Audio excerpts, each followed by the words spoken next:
Bismillahirrahmanirrahim. Alhamdulillahi rabbil alamin. Wassalatu wassalamu ala ashrafil anbiya'i wal mursalin wa ala alihi wa sahbihi ajma'in.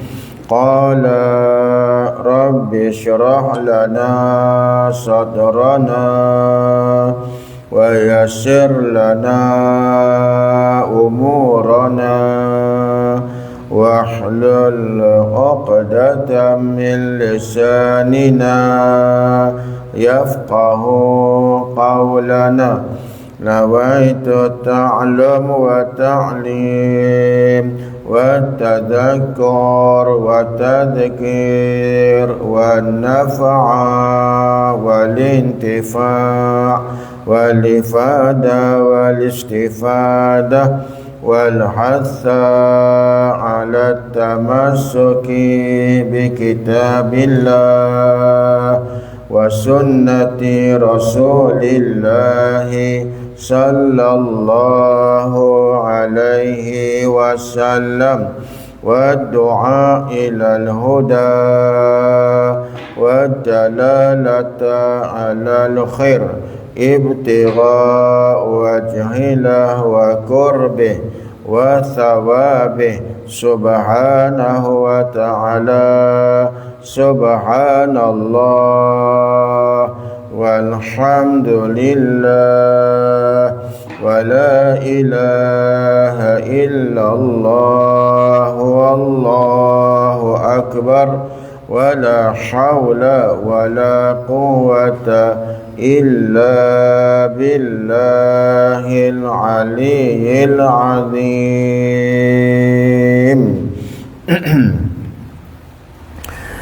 Qala musannifu rahimahullahu ta'ala wa nafa'ana bi'ulumihi fid daraini amin. Kata dia, dan dalil atas qidam Allah Ta'ala dan tak baharu itu ialah kita fikir jikalau Tuhan tidak tentu sedianya, nescaya tentu ia baharu. Baik.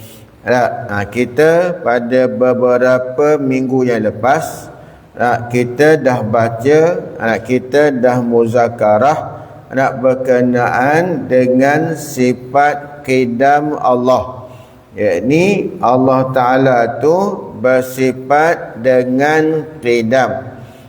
Yang kita faham qidam tu ialah Allah Ta'ala tu ada dia dengan tidak ada permulaan bagi ada Allah.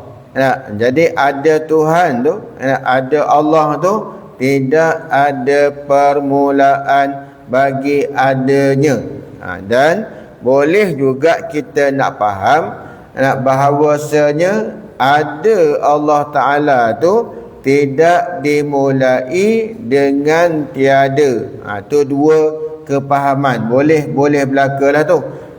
Sedia dengan makna ada Allah Ta'ala tu tak ada permulaan, satu. Dan yang kedua, ada Allah Ta'ala tu tidak dimulakan dengan tiada. Kalau kita ni dua-dua sabit kalau makhluk lah. Kalau makhluk macam kita ni, sebab kita ni baharu, maka ada kita tu ada permulaan, dan ada kita tu dimulakan dengan tiada. Asal kita memang tak ada. Lepas tu kita dijadikan, baru kita ada. Adapun Allah Ta'ala ni bersalahan, bukan macam tu. Allah Ta'ala tu ada dia, tidak ada permulaan. Tu boleh kita faham macam tu. Dan ada kita ni, dan ada Allah Ta'ala pula dengan tiada dimulakan dengan tiada. Mana Allah Ta'ala tu ada, tidak dimulakan dengan tiada. Bukan mana dulu Tuhan tak ada, lepas tu baru ada. Tak, bukan macam tu. Allah Ta'ala tu ada semata-mata ada. Tidak dimulakan dengan tiada. Baik. Itu yang kita nak pegang. Yang tu yang kita nak kena yakin. Pegang dalam hati, kejap-kejap, kemas-kemas. Baik.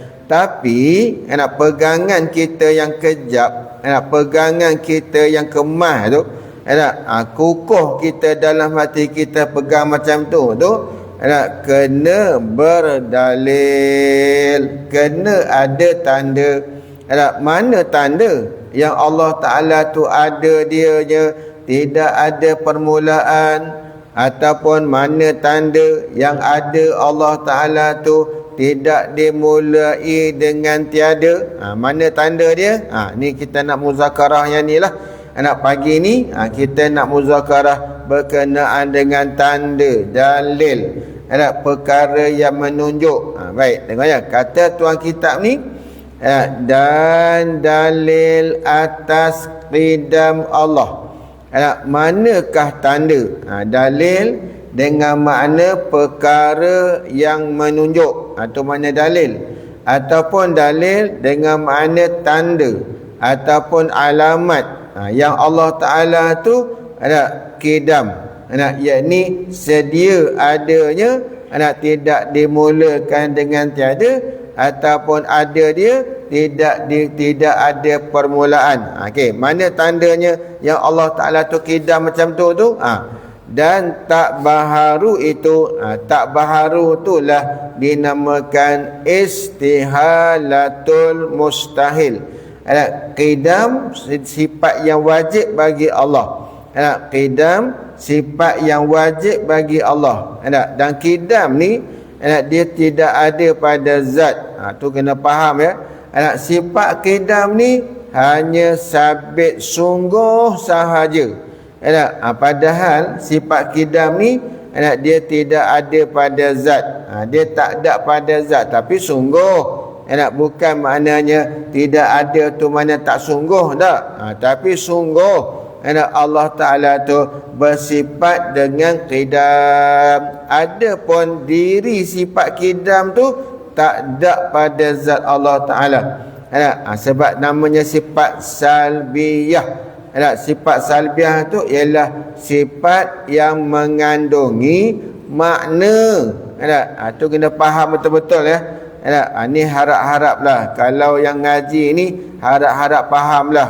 Jadi pada sifat qidam, baqa, mukhalafatu ta'ala lil hawadis, qiyamuhu ta'ala binafsih, dan wahdaniyat. 5 sifat ni dinamakan sifat salbiyah. Sifat salbiyah tu, makna sifat salbiyah tu ialah satu sifat yang mengandungi makna, menafikan sifat yang tak layak bagi Allah. Tu makna sifat salbiyah.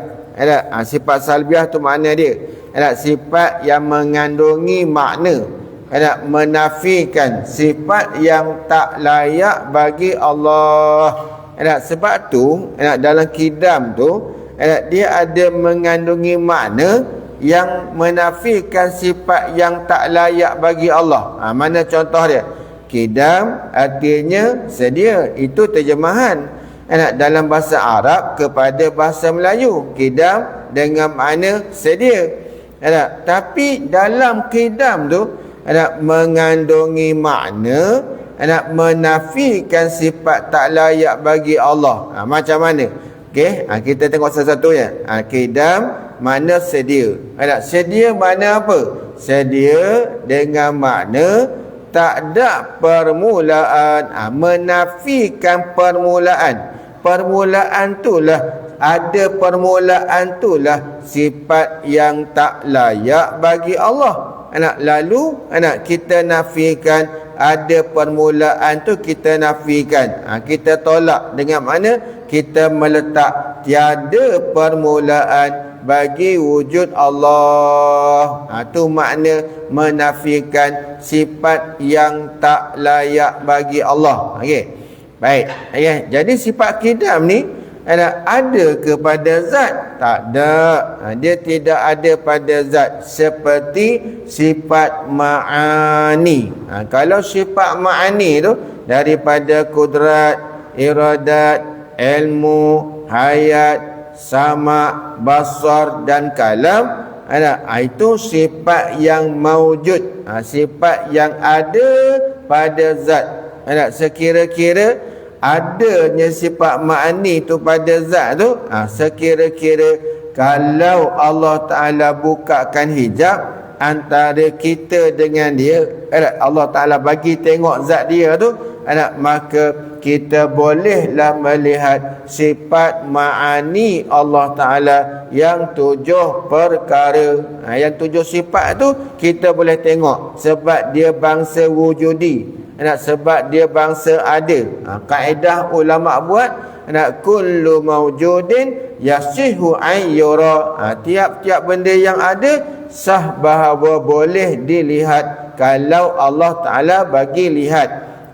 Baik. Okey, jadi sifat qidam ni dia tidak ada pada zat.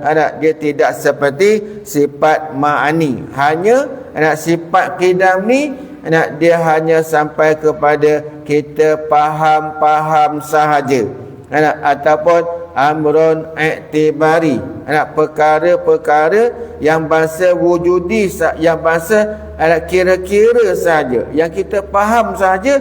Allah Ta'ala tu qidam, yakni sedia. Baik. Mana tanda, mana dalil yang Allah Ta'ala tu qidam dan tak baharu? Cuba tengok tuan-tuan. Padahalnya kalau pengarang kitab ni kan letak satu pun tak apa dah tu. Letak satu je. Mana contohnya? Dan dalil atas qidam Allah Ta'ala tu ialah, dia tak kata tak baharu tu, dia tak kata pun tak apa dah, faham dah. Sebab apa? Sebab bila kata qidam tu, kita fahamlah yang Allah Ta'ala tu tak baharu, yakni ada dia tu tak ada permulaan, kita faham dah. Tapi kenapa tuan kitab ni letak lagi, dah letak qidam, mana letak tak baharu pula? Kenapa tu? Sebab tuan-tuan sekalian, qidam tu satu sifat yang sabit, yang sungguh pada Allah Ta'ala. Ada pun tak baharu tu dinamakan istihalatul mustahil, iaitu tertegah yang mustahil. Tertegah ni tak baharu. Baharu tu mustahil. Kita letak tak tu, mana kita menafikanlah Tuhan tu baharu. Mana kita tak kata Tuhan tu baharu. Tu makna pada makna amrun i'tibari tu. Dah qidam Allah Ta'ala dengan makna Allah Ta'ala tu tak baharu. Tak baharu dengan mana apa? Sedialah. Sedia dengan mana apa? Sedia dengan mana ada dia tu tak ada permulaan, ataupun ada dia tu tak dimulakan dengan tiada. Okey. Baik. Jadi tak baharu tu mana dalil dia? Mana tanda dia yang Allah Ta'ala tu qidam? Mana dalil dia yang Allah Ta'ala tu tak baharu? Ialah kita fikir, fikir-fikir ni dengan akal. Itulah faedahnya tuan-tuan.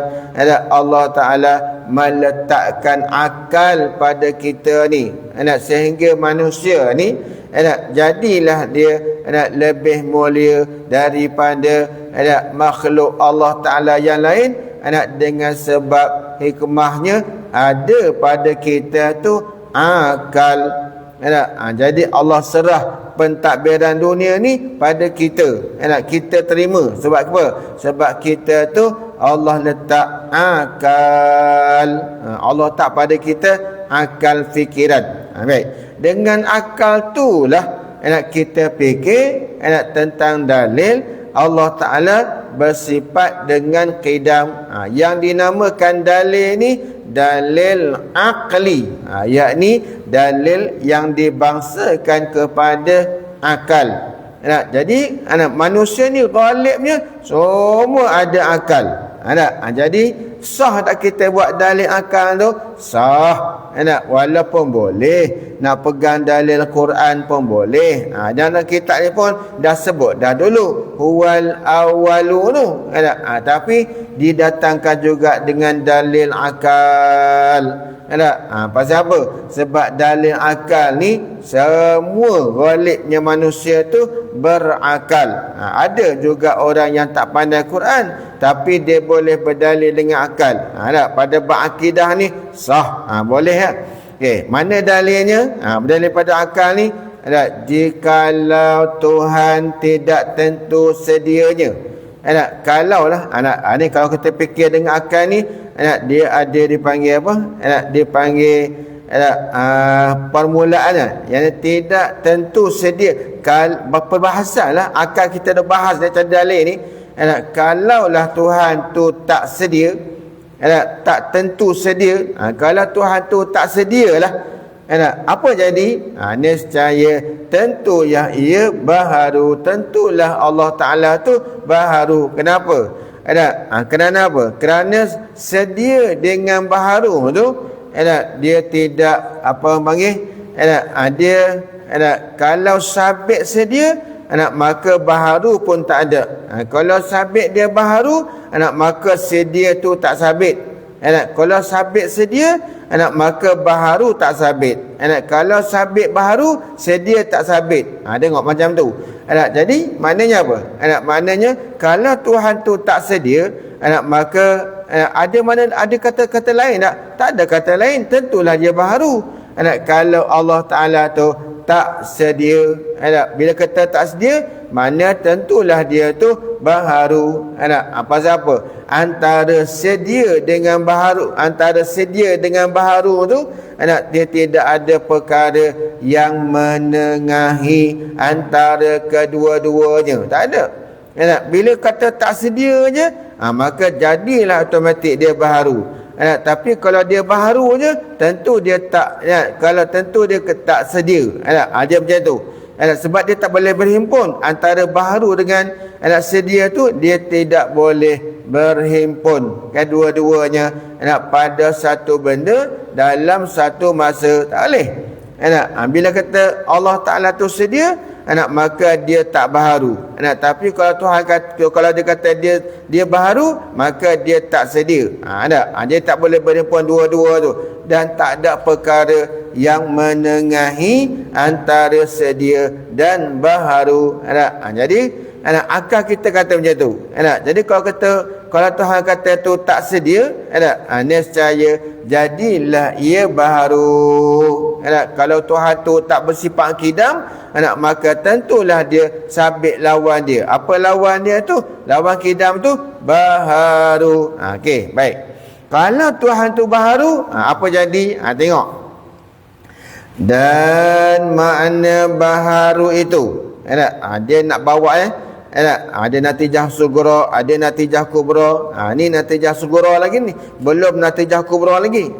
Okey. Dan makna baharu tu, ni masih peringkat apa ni bagi sughra lagi ni. Kalau Tuhan tu baharu, mana yang ada permulaan bagi ada. Bila kata baharu tu, ialah tiap-tiap perkara yang ada permulaan bagi ada dia, maka tentulah dia tu baharu. Kalau ada sesuatu benda tu ada permulaan, maka automatiklah dia tu jadi baharu. Okey. Dan jikalau Tuhan kita baharu, ni nanti aku nak masuk ke nanti aku kubra ni. Kalau Tuhan tu baharu, apa jadi?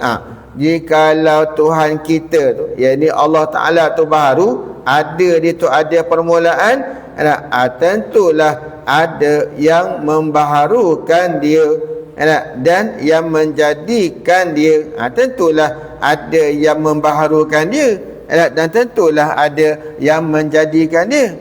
Kalau Tuhan tu baharu, macam kita ni, macam kita ni baharu tak? Yalah baharu. Kenapa kita baharu? Sebab ada kita ni ada permulaan.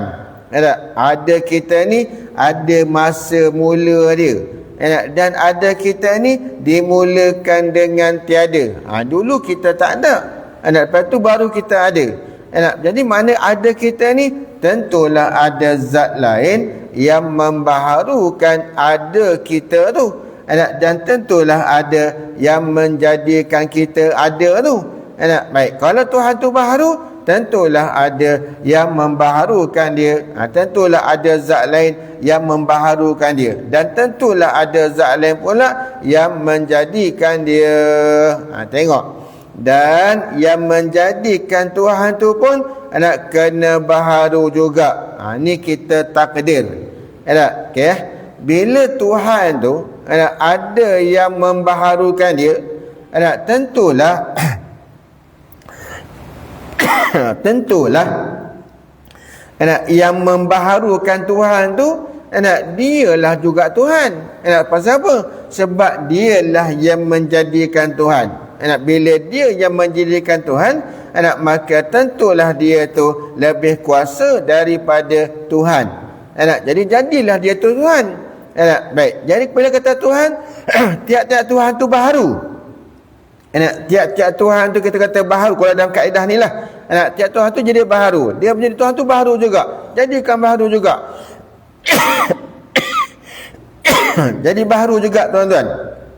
Okey, tu katanya. Okey, kata yang menjadi Tuhan tu pun kena baharu juga. Jadi ni Tuhan. Okey, tapi ada ni, dijadikan, ataupun ada dia tu ada permulaan. Siapa yang menjadikan dia? Siapa yang membaharukan dia tu? B yang membaharukan dia. Jadi B tu lah lebih kuasa pada A ni. Tapi sebabkan B tu Tuhan, B pun baharu juga. Maka ada yang membaharukan B tu juga. Siapa dia? C pula yang membaharukan dia. Sampai sudah macam tu. Baik. Jadi kalau macam tu, tidak boleh dikatakan yang menjadikan itu sedia. Tak boleh lah. Sebab apa? Sebab bila kata Tuhan tu ada yang menjadikan. Bila kata Tuhan ada yang menjadikan. Bila kata Tuhan ada yang membaharukan. Kalau ada Tuhan tu baharulah. Pasal apa? Kerana yang menjadikan itu dikatakan Tuhan. Dikatakan Tuhan. Jadi bila kata dia Tuhan, dia baharulah. Bila dia baharu, tentu ada yang membaharukan dia. Yang baharukan tu dia Tuhan, dia membaharu juga. Jadi macam tu. Maka yang menjadikan itu pun Tuhan juga sama-sama baharu. Sama-sama berkehendak kepada apa yang menjadikan dia. Yang ni sama-sama berkehendak kepada yang menjadikan dia. Baik. Maka bila dah jadi macam tu, maka jika yang menjadi akan Tuhan yang kedua tu kena pada Tuhan yang ia telah menjadikan itu, maka dinamakan dia daurun. Daurun ni macam mana? Daurun ni kan dia macam ni. Kalau nisbah pada bahasa, daurun tu makna berpusing, bersekitar, macam tu lah. Berpusing macam tu lah. Contoh macam ni. Bila kata daurun tu, Tuhan. Sebabkan Tuhan tu tak kidam, dia baharu. Kalau dia cari dalil ni, nak cari dalil kata Tuhan tu kidam, jadi kita kena, akal kita kena bahas macam tu lah. Ada pun kalau kita memang dah kejap kemah dah kata Tuhan tu tak baharu, Tak apalah. Tapi ini dalam bab ni kena cari dalil dia. Nak mengkukuhkan pegangan kita yang kata Tuhan tu qidam tak baharu tu, kena cari dalil, kena berdalil. Okey. Baik, sekarang ni nak kukuhkan pegangan kita tu, kita buat jalan dia macam mana? Katalah A tu Tuhan. Tapi Tuhan ni dia tak qidam, dia baharu. Siapa yang membaharukan A ni? B yang membaharukan A. Pada ketika B menjadikan A, mana A tu bukan Tuhan lah. Pasal apa? Sebab dia pun kena jadi kan. Jadi sekarang siapa Tuhan? B lah Tuhan. Kalau B tu Tuhan, B tu dia pun tak qidam juga. Dia pun tak sedia juga. Dia pun kena jadi juga. Siapa jadikan dia? C pula menjadikan dia. C pula jadikan B. Maka ketika C menjadikan B tu, maka menjadilah C tu Tuhan. Sebab dia yang menjadikan B. Okey, C tu Tuhan juga. Ke Tuhan dia tak qidam juga. Siapa yang membaharukan dia? Siapa yang membaharukan C tu? A pula menjadikan dia. A pula yang menjadikan C. Dia pusing kot tu. Yang macam tu dinamakan dia daurun. Sebab tu dia kata, maka jika yang menjadikan Tuhan yang kedua tu kena pada Tuhan yang ia telah menjadi tu, ni kalau kata dalam ni kata dia buat dua je, A dengan B je. Katalah A Tuhan. Siapa jadikan A? B jadikan A. Siapa jadikan B? A jadikan B. Itu namanya apa? Itu namanya daurun. Daurun tu mana berkeliling. Ataupun bahasa mudah kita kata berpusing. Jadi berpusing, berkeliling tu kita tak boleh terima pada akal. Ataupun bergilir ganti buat. A buat B, B buat A.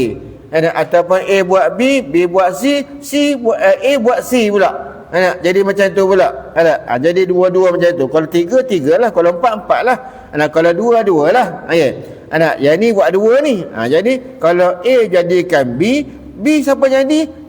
A jadikan B, B jadikan A.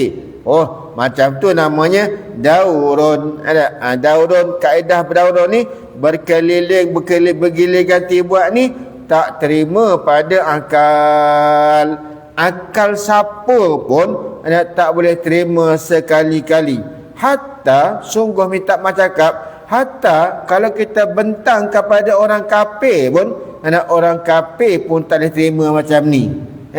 Kalau lah orang kafir pun rasa-rasanya tak boleh terima macam ni, tak boleh terima dia. Tak boleh terima dia. Kalau lah kalau kita bentangkan lah, kalau kita cerita orang kafir pun tak boleh terima rasa-rasanya. Okey, kalau mana orang Islam tu atau orang yang fikir tentang Tuhan ni, memang dia tak boleh terima lah. Pasal apa? Mana boleh A buat B, B buat A. Ketika tu apa jadi? Tengok ya. Iaitu daurun tu atau berkeliling atau bergelik buat tu batilun, batil. Yakni palsu macam tu. Kenapa? Mana boleh jadi macam tu? Kalau dah A kena jadi, mana nampaknya B ada dulu pada A tu.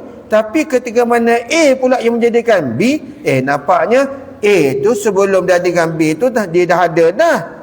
Padahalnya B jadikan dia. Akal kita tak boleh terima macam tu, tak boleh terima. Okey. Baik. Bila kata batil, batil, palsu, tak boleh terima. Jadi tengok.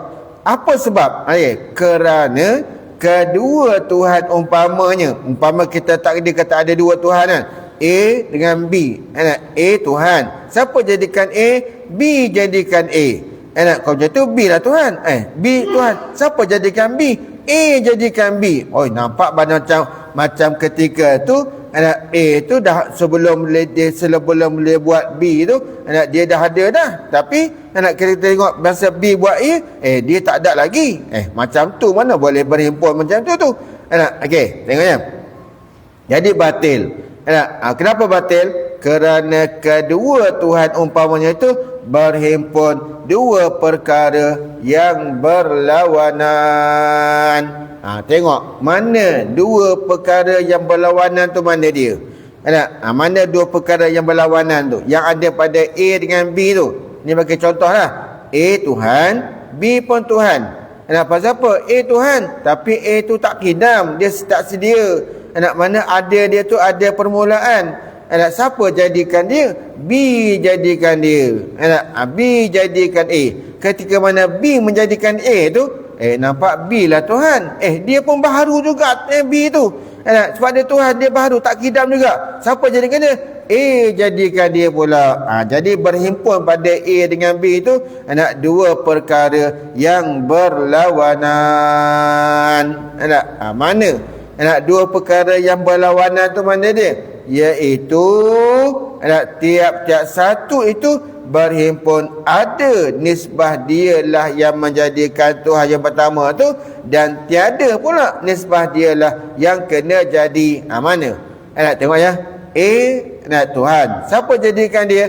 B jadikan dia. Okay. Jadi kan pada B tu, ketika mana dia menjadikan A, nampak dia dah ada dah. Tapi bila kita tengok balik, siapa jadikan B tu? A jadikan B. Nampak macam A tu dah ada dah sebelum B buat. Jadi maknanya ketika dia menjadikan A, nampak dia dah ada dah. Tapi ketika mana A menjadikan dia, nampak dia belum ada lagi. Jadi berhimpun pada A, B tu dua perkara yang berlawanan, iaitu ada dan tiada. Begitu dengan A tu. Ketika mana dia kena jadi, nampak dia masih belum ada lagi. Tapi ketika mana dia menjadikan B tu pula, dia dah ada dah. Jadi berhimpun dua perkara yang berlawanan tu tak terima pada akal. Tak terima pada akal yang sempurna ni, tak terima lah. Akal yang salim ni tak terima keadaan macam tu. Kalau ada akal orang manusia yang mukallaf terima macam tu bermakna orang tu tak berakal. Pasal apa? Sebab ghalibnya macam tu akal siapa yang boleh terima? Silat-silat akhir bulan, orang yang bodoh macam mana pun dia tak boleh terima macam tu. Okey. Baik. Jadi berhimpun dua perkara yang berlawanan pada tiap-tiap perkara tu. Tiap-tiap Tuhan tu. Jadi bila keputusan kita macam tu, tengok apa jadi. Okay. Jadi boleh kita batin kan. Kerana berhimpun dua perkara yang berlawanan, iaitu tiap-tiap satu itu berhimpun ada nisbah ketika mana dia yang menjadikan Tuhan yang pertama tu, dia ada dah. Tapi ketika mana dia tu kena jadi, dan tiada nisbah dialah yang kena jadi, tak ada pula masa tu. Demikianlah bagi yang satu lagi tu pun, macam tu juga. Berhimpun pada dia dua perkara yang berlawanan. Jadi akal kita tolak. Daurun ni kita tolak, kita tak terima. Okey. Akal kita ni dia fikir lagi, dia tilik lagi. Tengok. Dan jika yang menjadikan Tuhan yang kedua tu kepada Tuhan yang ketiga, yang ketiga tu pula yang keempat, menjadikan dia, yang keempat tu pula yang kelima, dan yang keenam, dan ketujuh, yang ke-8, ke-9 sampai tak habis. Jadi tu A, siapa jadikan A, B jadikan A. Siapa jadikan B, C jadikan B. Siapa jadikan C, D jadikan C. Siapa jadikan D, E jadikan D. Oh, tak sudah macam tu. Yang macam tu namanya apa? Dia namakan dia tasalsulun. Bukan tersasul. Tasalsulun. Tasalsulun tu ialah berhubung-hubung yang tiada berkesudahan. Itu namanya tasalsulun. Jadi kalau masalah sedia ni, kidam ni, dia tak lepas daripada membicarakan tentang daurun dan tasalsulun. Jadi macam itulah. Jadi macam itulah, daurun dan tasalsulun. Tasalsulun tu, tasalsul tu pun batil juga, mustahil juga. Dia mesti ada titik notah dia satu. Kat situ. Okey, tengok ya. Katanya Okey, kemudian kata dan jika yang menyentuh tu yang kedua, kepada Tuhan yang ketiga, yang ketiga tu pula yang keempat, jadikan dia, dan yang keempat tu yang kelima, dan yang keenam, dan yang ketujuh, hingga tiada kesudahan, dan tiada habisnya bilangannya, maka dinamakan dia tasalsulun. Kalau tak habis-habis bilangan, A jadikan B, jadikan C, jadikan D, E jadikan E, F jadikan Z, sampailah sudah tak habis-habis, maka yang macam tu dinamakan tasalsulun. Tasalsulun ni kita boleh terima ke? Tak boleh terima. Tengok artinya, yang kata tasalsul tu berhubung-hubung dengan tiada kesudahan. Berhubung-hubung. A jadikan B, jadikan C, C jadikan D. Berhubung-hubung, tak jadi kesudahan, tak ada habis-habis. Itu pun tak boleh terima pada akal. Iaitu dua-dua tadi lah. Daudun dan tasalsul tu batil. Daudun dah kita buat dah batil tadi. Jadi tasalsul pun batil juga. Batilun juga. Pasal apa? Kerana berhimpun dua perkara yang berlawanan juga, iaitu kesudahan habis pada diri perkara tu dan tidak kesudahan habis pada dakwaannya. Dakwa tak habis-habis. Kalau diri perkara tu nampak macam habis, A jadikan B, jadi B lah Tuhan. Tu nampak habis, tapi B Tuhan dia pun kena jadi juga. Kalau macam tu tak habis macam tu pada dakwaan. Tapi tiada kesudahan habis pada dakwaannya, dan iaitu tasalsul tu ataupun habis pada diri perkara tapi tak habis pada dakwaan tu mustahil. Tak boleh terima, yakni tentu tidak sekali-kali, tak ada jadi macam tu mesti dia berhenti satu. Sebab tu tuan-tuan, kalaulah Charles Darwin tu adalah sekarang, Charles Darwin tu tahun berapa je? Charles Darwin yang kata teori dia manusia ni jadi daripada beruk. Teori dia tahun berapa tu? Cuba tengok Jailin. Cuba tengok teori Charles Darwin tu berteori macam tu berapa tahun? Sejak berapa tahun?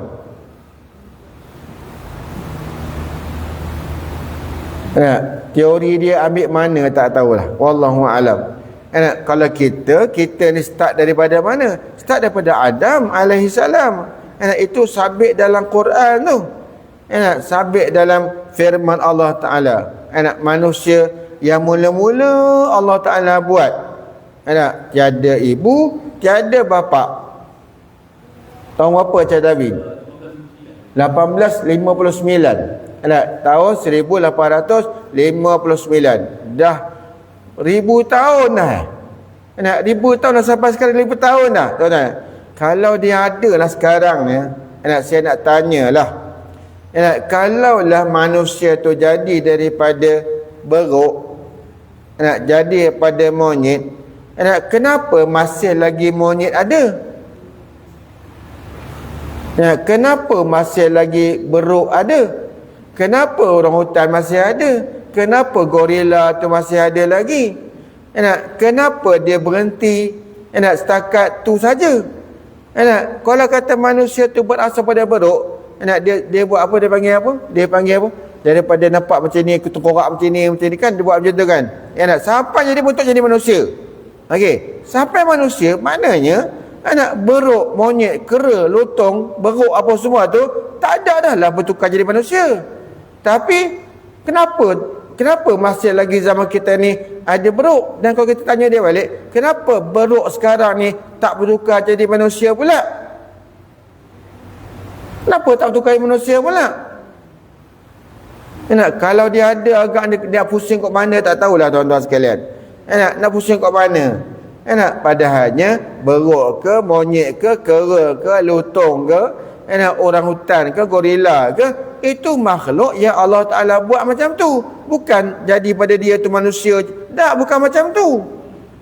Subhanallah tuan-tuan. Tu wallahu alam lah. Iaitu yang kata ada kisah Ada cerita tuan-tuan yang kata khinzir dengan harimau. Itu pun tuan-tuan, saya takut cerita ni cerita Israiliyat. Cerita Israiliyat, takutlah. Sebab tapi ada sebut dalam kitab kan. Kalau tak silapnya kitab Durratun Nasir dia sebut. Dia kata apa? Dia kata harimau tu tikus tu dia kata terjadi daripada khinzir. Dalam kitab tu katalah. Sebab apa? Sebab kapal Nabi Nuh alaihissalam tu ketika mana dia berlayar tu, tikus ada dalam tu, tikus banyak. Tikus tu jadi daripada apa? Tikus tu jadi daripada khinzir. Iblis ni dia gosok-gosoknya belakang khinzir tu, jadi tikus. Saya macam tak nak terima bulat-bulat cerita ni. Pasal apa? Sebab apa tuan-tuan? Kalau kata khinzir tu jadi tikus tu jadi pada khinzir, tuan-tuan sekalian, kenapa sekarang ni tikus ada, khinzir pun ada? Wallahualam, tapi macam orang kata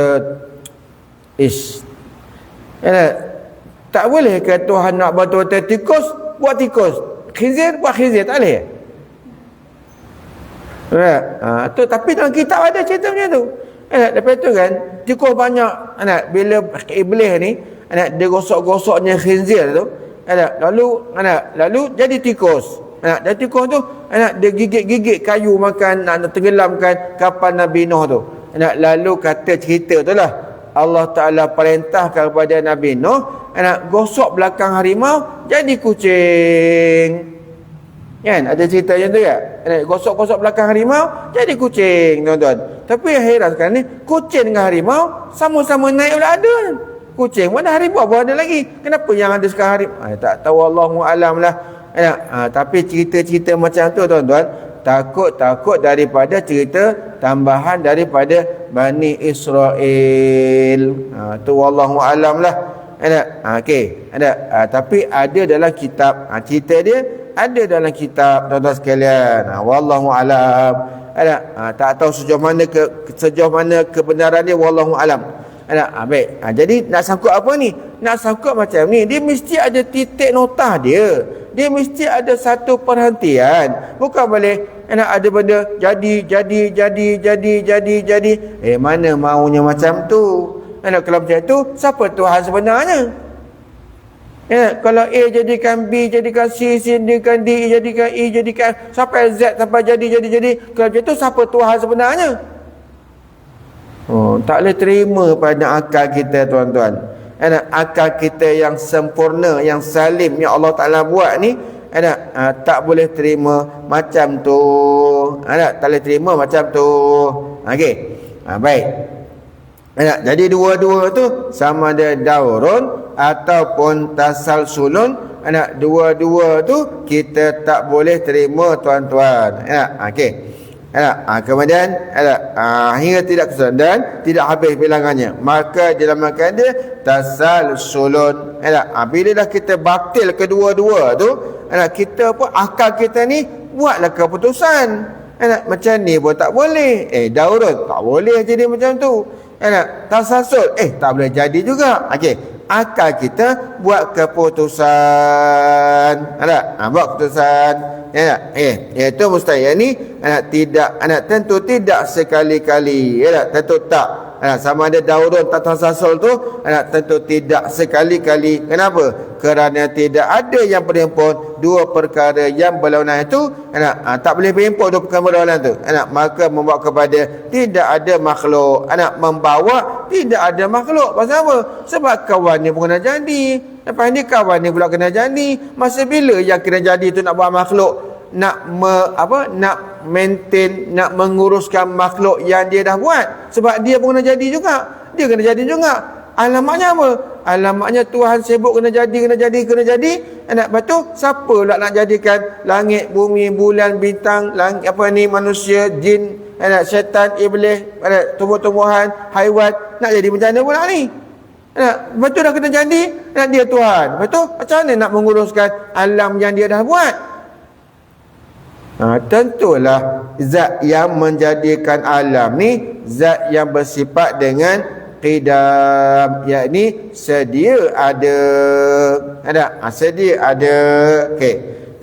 Jadi kalau dia sibuk macam tu, nampak macam tak ada makhluk lah. Dan iaitu ketiadaan makhluk tu.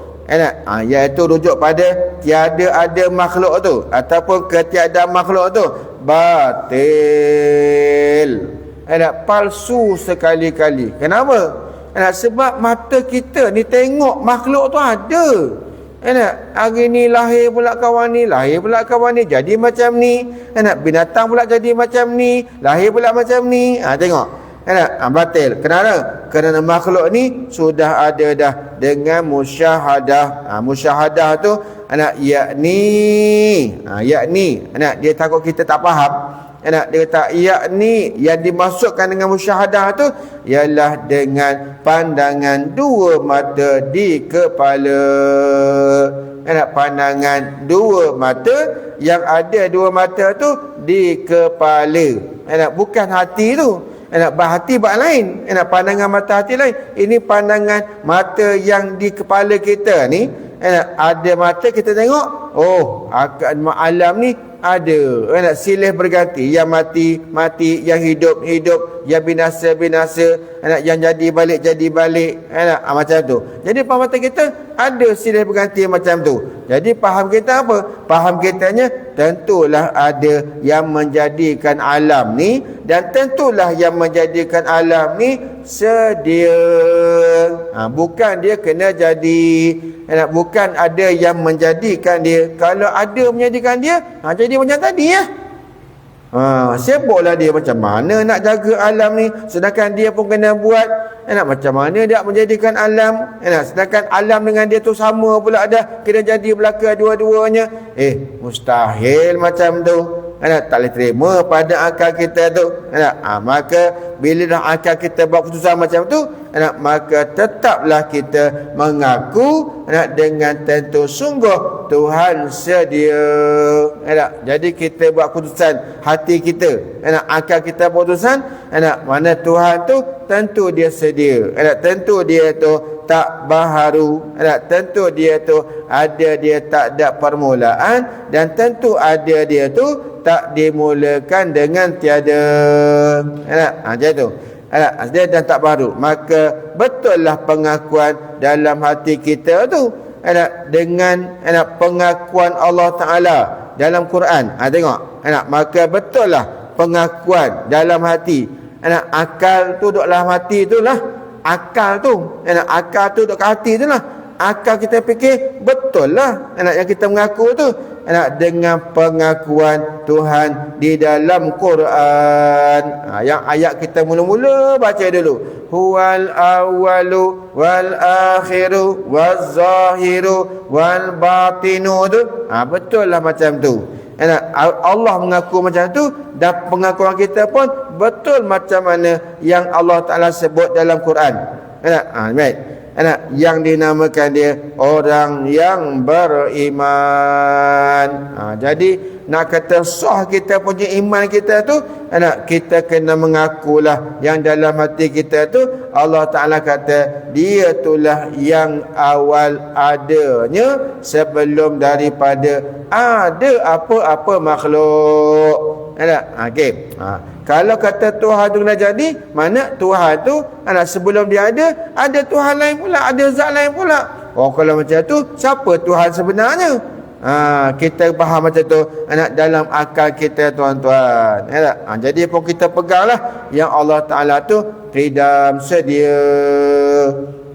Bukan mana sedia tu dengan mana Allah Ta'ala sentiasa bersedia memberi rezeki, menghidupkan, mematikan. Itu tak masuk dalam pembicaraan ni.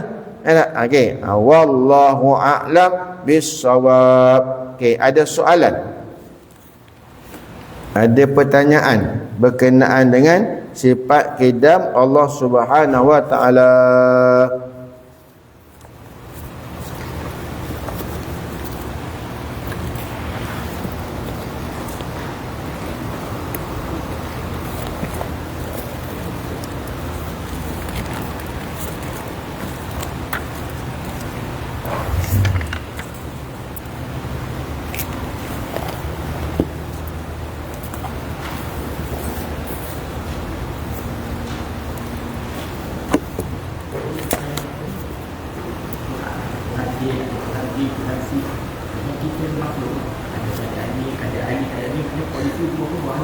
Yang patutlah kita ni kata kita ni bukan sedia. Aku biru dan kalau kita fikir Tuhan tu macam tu je Jo. Macam mana dia nak mentadbirkan alam ni sedangkan dia dikuasai oleh satu zat lain pula? Sebab bila dia kena buat, maknanya dia tu tak bebas lah. Tak bebas lah dia. Terikat pada Tuhan yang menjadikan dia tu. Jadi macam mana dia Tuhan sedangkan dia terikat? Dia nak kena buat macam ni tak boleh pasal Tuhan tu buat dia, dilarang pula. Sudah. Jadi macam tu tak jadilah. Tak jadilah. Macam mana nak kata dia Tuhan sedangkan dia terikat dengan ada zat lain pula yang kuasa atas dia? Tak boleh. Mana boleh Tuhan macam tu? Kalau Tuhan macam tu tak ada apalah kita ni. Tak jadi apalah kita. Pasal apa? Tuhan tu nak buat kita macam ni. Benda zat yang buat dia tu larang pula, tak boleh pula. Kalau macam tu Tuhan tak bebas lah dia. Tak nama Tuhan lah dia, terikatlah dia. Bila dia terikat, macam mana dia nak mentadbir alam yang dia buat? Tak boleh lah. Tak boleh lah. Macam Perdana Menteri kan. Kalau ada kuasa lain di belakang dia, arahkan dia itu bukan Perdana Menteri yang tu. Itu hanya panggil apa? Boneka saja. Di belakang dia ada mengarah, kau buat macam ni, kau buat macam ni, kau macam ni, macam robot pula. Itu tak nama Perdana Menteri macam tu. Itu bukan Perdana Menteri tu. Itu patung berhala macam tu. Marah-marahlah tak. Okey. Baik. Tengok ya.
Bismillahirrahmanirrahim. Qala musannifu rahimahullahu ta'ala wa nafa'ana bi'ulumihi fid daraini amin. Kata dia, syarat wajib sembahyang yang keenam. Ini yang terakhir lah. Syarat wajib sembahyang, yakni pada seseorang tu kena berhimpun pada dia keenam syarat ni, maka barulah dia wajib menunaikan solat.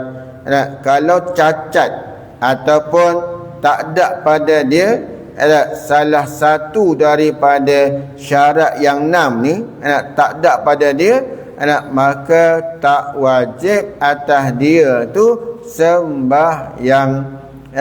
Kalau sabit satu je pada dia daripada 6 tu, ada satu pada dia, maka tak wajib atasnya menunaikan solat. Tak wajib. Mana dia?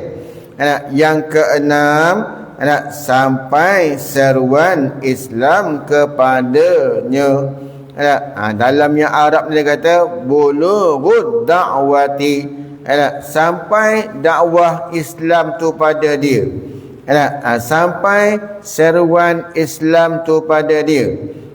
Okey. Jadi faham kitanya, kalau tak sampai, orang yang tiada sampai seruan Islam kepadanya, apa contoh dia? Umpamanya ia tinggal di kemuncak gunung yang tinggi. Tak sampai orang kat dia, ataupun tak ada siapa pun yang bagi tahu dia Islam dah ada dalam dunia ni. Tak ada siapa pun tahu. Duduk di puncak gunung yang tinggi tu, duduk dengan dia kat situ, tempat tinggal dia. Tak ada siapa-siapa pendakwah ni sampai, dan dia tak tahu pun agama Islam tu ada, dia tak tahu pun.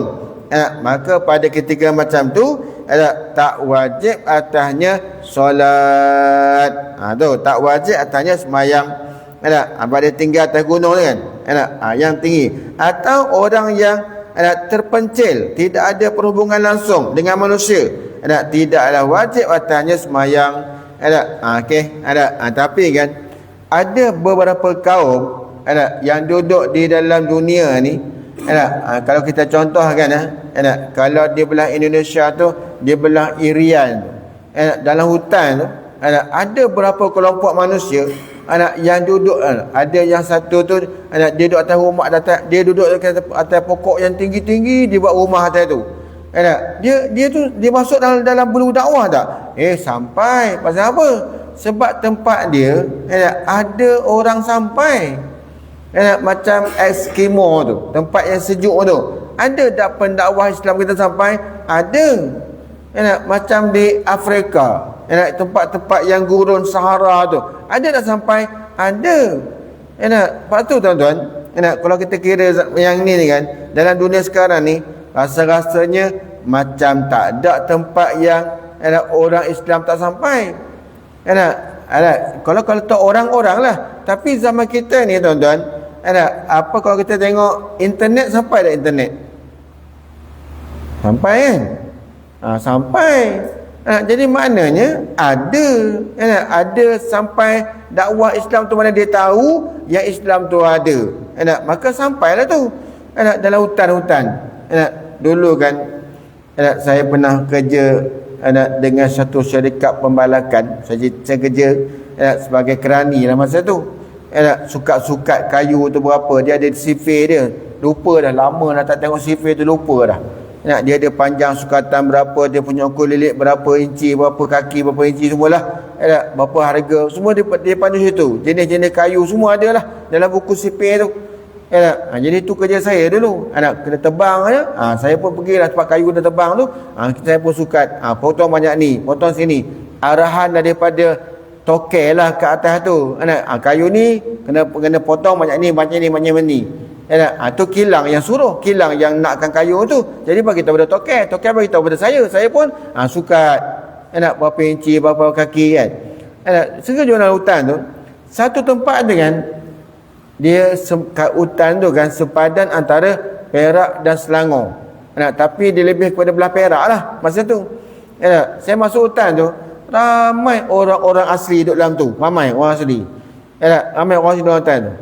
Dan saya pun pertama kali tengok kan, mereka mandi semua-sama mereka tu, tak ada baju apa, tak ada pakaian apa. Bulat macam tu, mandi tepi sungai-sungai, payah-payah tu, mandi macam tu. Yang lelaki perempuan tak ada pakaian apa-apa. Mandi macam tu je. Macam tu je. Kita tengok, Masya Allah. Tapi bila saya masuk dalam rumah mereka tu, saya pergi, saya tengok ada buku panduan Islam tu ada. Saya tanya pada tuan rumah tu, saya panggil apa, saya tak ingat lah. Tadi apa ni, dia kata ada dulu orang Islam datang panggil bagi buku ni, tapi lepas dia balik tu tak datang-datang dah. Tapi maknanya dia tahu tak Islam tu ada. Tahu. Masa saya sampai tu kan, dia tengah apa tahu, dia tengah lapah monyet. Masa saya sampai tu, dia tengah lapah monyet. 2-3 ekor lapah monyet. Lepas tu kan, dia kata dia panggil kita orang Melayu ni awang. Dia panggil saya awang. Awang tak makan monyet kan. Lepas tu kan kerek betul tu. Dia perli pula lagi. Dia kata apa tahu? Dia kata monyet makan buah, makan daun tak makan. Ayam makan taik makan. Oh ya Allah, orang asli tu dia. Cakap macam tu ke saya. Dia kata monyet dengan ayam mana bersih?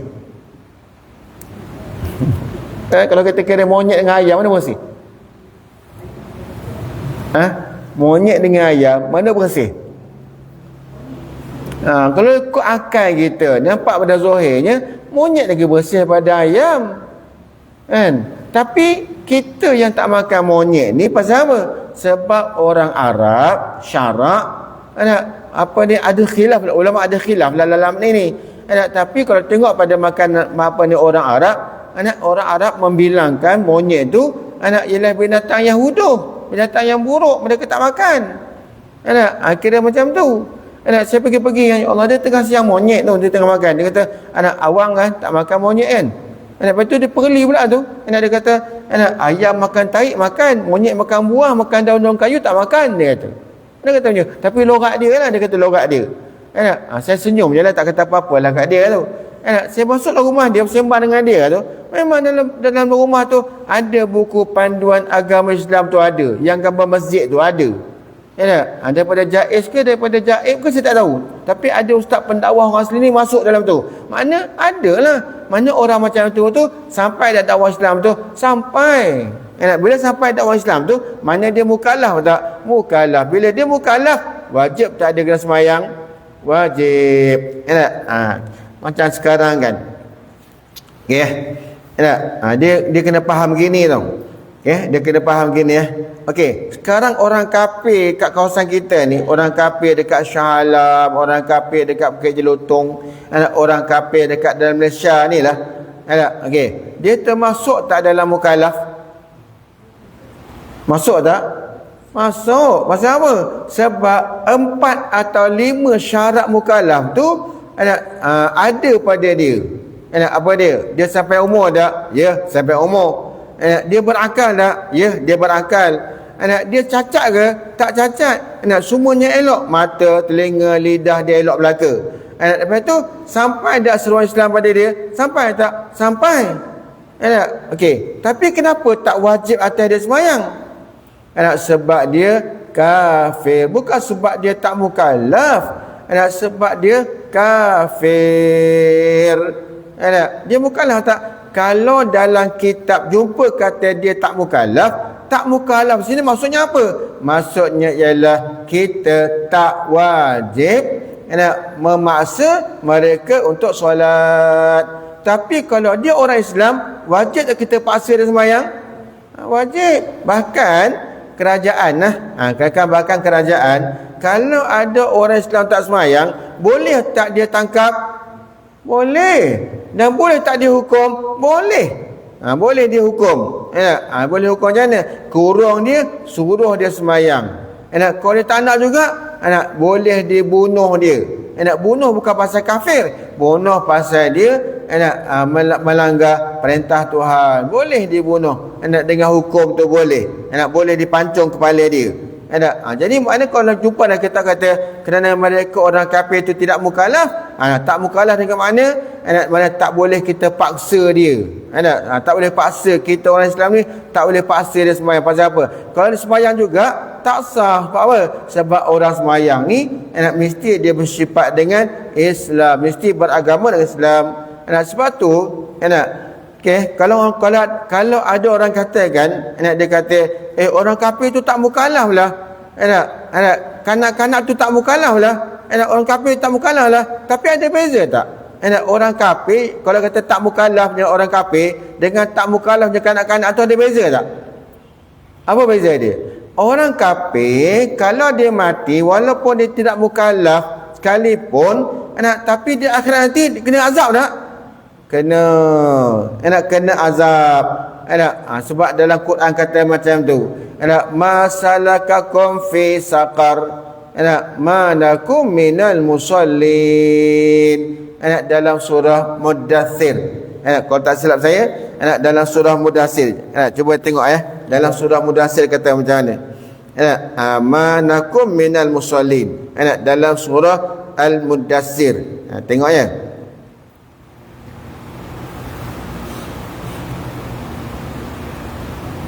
Surah Mudaththir ada ayat yang ke-42 dan 43. Masalakakum fi saqar, masalakakum fi saqar, qalu lam naku minal musallin. Tengok dalam surah tu.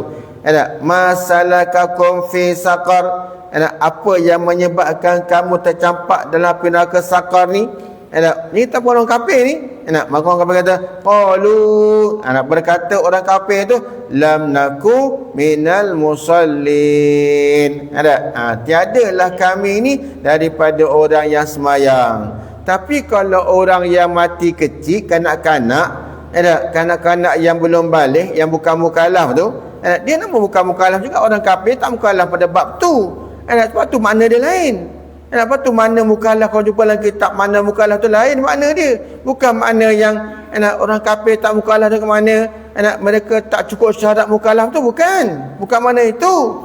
Jadi makna apa? Makna orang kafir kata dalam kitab jumpa kata tidak mukallaf, dengan makna tak boleh kita orang Islam nak paksa mereka menunaikan solat. Tak boleh. Okey. Jadi manakum qalu lam nakum minal musallin. Okey. Walam nakun nut'imul miskin. Betul lagi, ada lagi lah banyak ayat tu. Okey, baik. Jadi orang kafir kat kawasan kita ni, dia mukallaf tak mukallaf? Mukallaf. Mereka tu mukallaf. Sebab itulah mereka tu tak buat apa yang Tuhan suruh tu, sebab mereka tak Islam tu, maka kekallah mereka di dalam api neraka.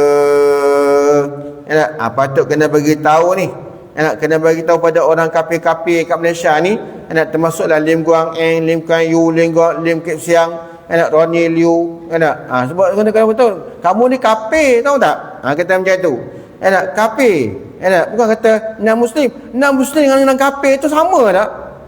Sama lah. Jadi kamu kalau mati dalam keadaan kekafiran kamu ni, kamu akan kekal dalam neraka kamu. Kamu kekal dalam neraka, kamu kekal. Kekal dalam neraka tu kekal. Kekal makna apa? Kekal dalam makna takkan dikeluarkan. Tak dikeluarkan. Ada pun orang Islam ni, yang beriman ni, kalau dia mati kadang dia beriman tu, walaupun dosa banyak sekalipun, akhirnya mereka akan dimasukkan ke dalam syurga.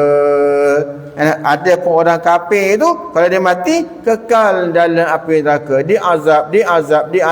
Dan azab api neraka atau orang kafir tu, dia akan bertambah azab. Seperti orang Islam, orang beriman tu dalam syurga bertambah nikmat hari-hari. Macam tu.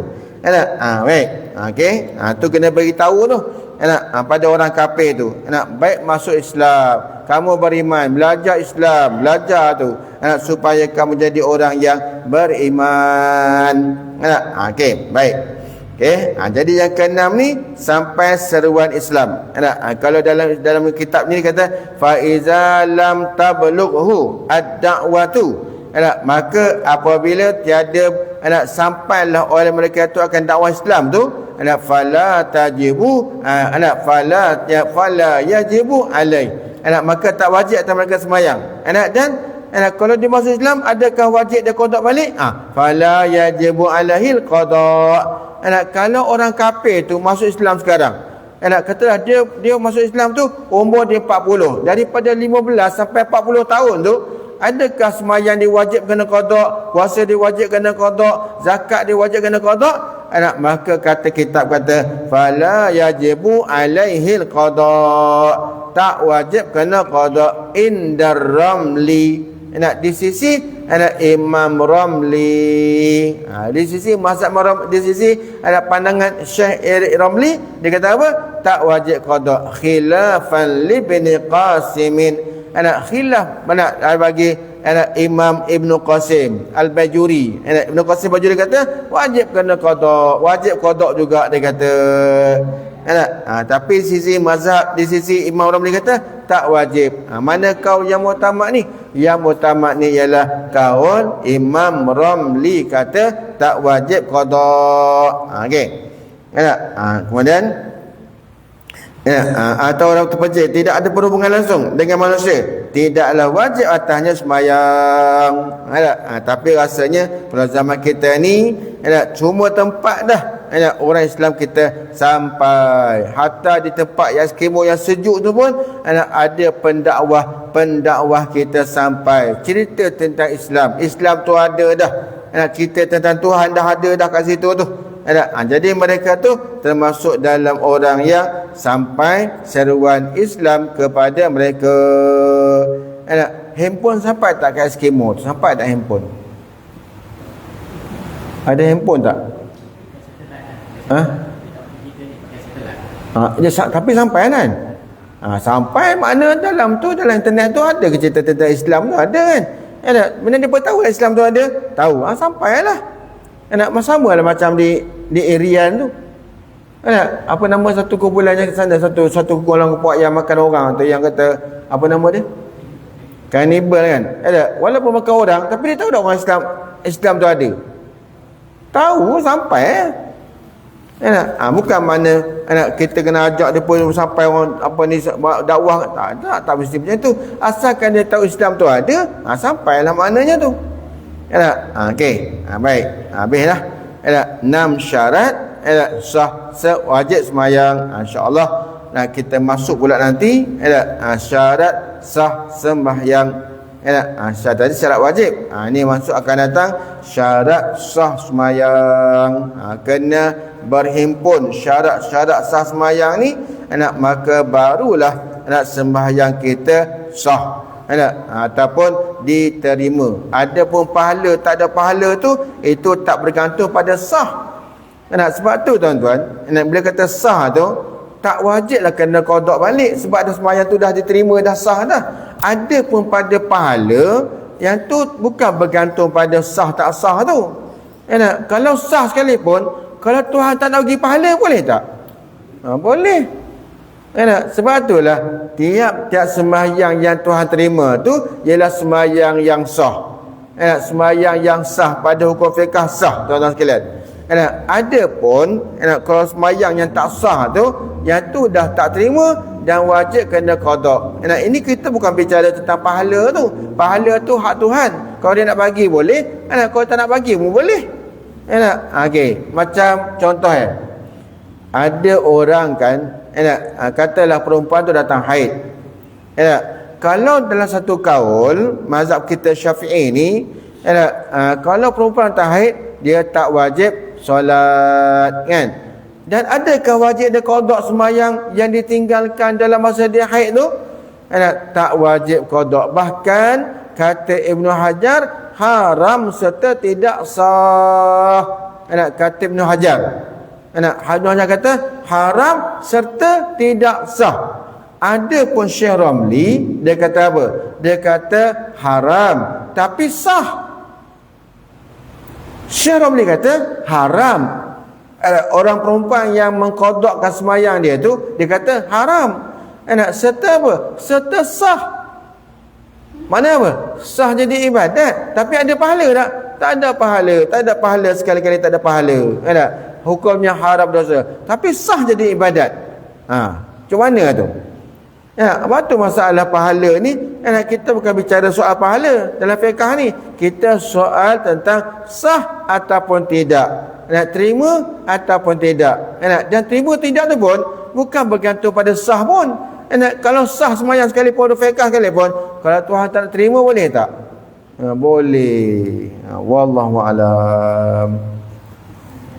Ada soalan?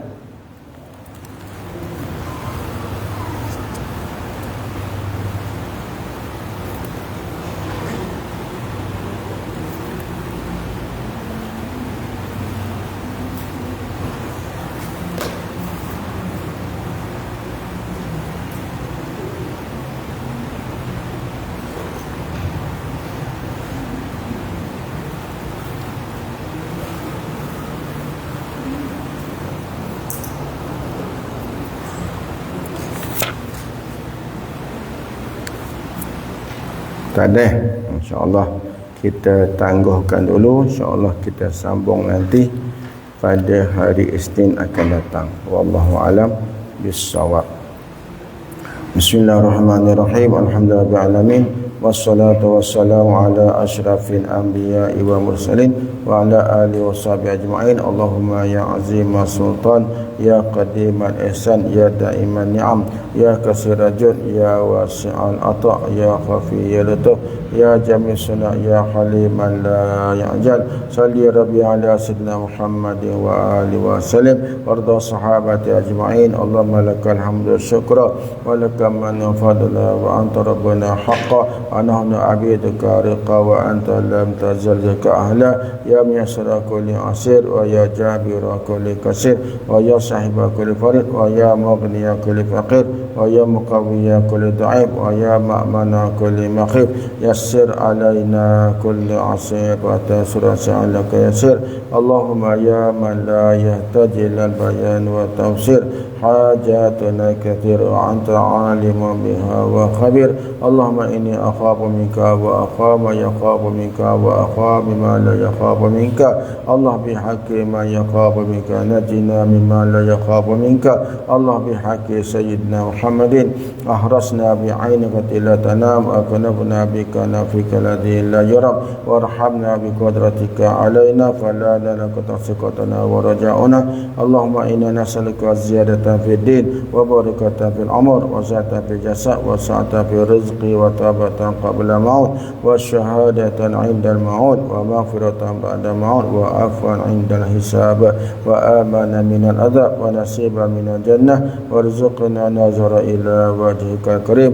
Wa sallallahu ala sayyidina Muhammadin wa ala alihi wa sahbihi wasallam walhamdulillahi rabbil alamin.